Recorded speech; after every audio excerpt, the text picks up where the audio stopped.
যুক্তরাষ্ট্র ও ইয়েমেনের হুতি বিদ্রোহী গোষ্ঠীর পাল্টাপাল্টি হামলায় উত্তেজনায় মধ্যপ্রাচ্য।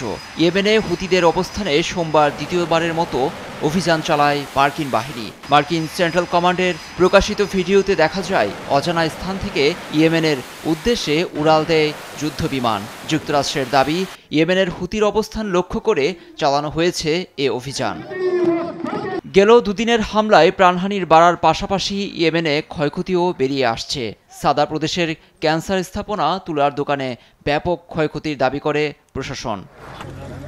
তবে ইয়েমেনে মার্কিন হামলার দাঁত ভাঙা জবাব দিয়েছে ইরান সমর্থিত হুতি গোষ্ঠীটি। ২৪ ঘন্টায় লোহিত সাগরে যুক্তরাষ্ট্রের রণতরীতে ড্রোন ও দূরপাল্লার ক্ষেপণাস্ত্র সফলভাবে ছুড়ে ইয়েমেনের সশস্ত্র বাহিনী। এর মাধ্যমে আমাদের দেশের বিরুদ্ধে আরও হামলার যে ষড়যন্ত্র চলছিল তা ঠেকানো গেছে। এমনকি তাদের যুদ্ধবিমানগুলো সরিয়ে নিতে বাধ্য হয়।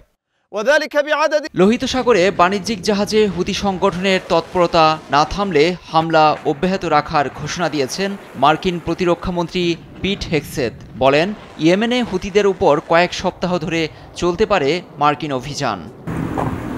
ইউরোপ ও এশিয়ার গুরুত্বপূর্ণ সংযোগস্থল লোহিত সাগর। এ পথ ধরে দুই মহাদেশের ৯৫% বাণিজ্যিক জাহাজ চলাচল করে। কিন্তু গাজায় ইসরায়েলি আগ্রাসনের জবাবে ২০২৩ সালের নভেম্বর থেকে লোহিত সাগরে চলাচলরত বাণিজ্যিক জাহাজ হুতিদের আক্রমণের মুখে পড়ছে। আগের বছর প্রায় ২৫,০০০ জাহাজ চলাচল করত এ পথে। গাজায় যুদ্ধের পর তা নেমেছে ১০,০০০-এ, যা প্রভাব পড়েছে বৈশ্বিক বাণিজ্যে। লুৎফর কবির, নিউজ ডেস্ক, দেশ টিভি।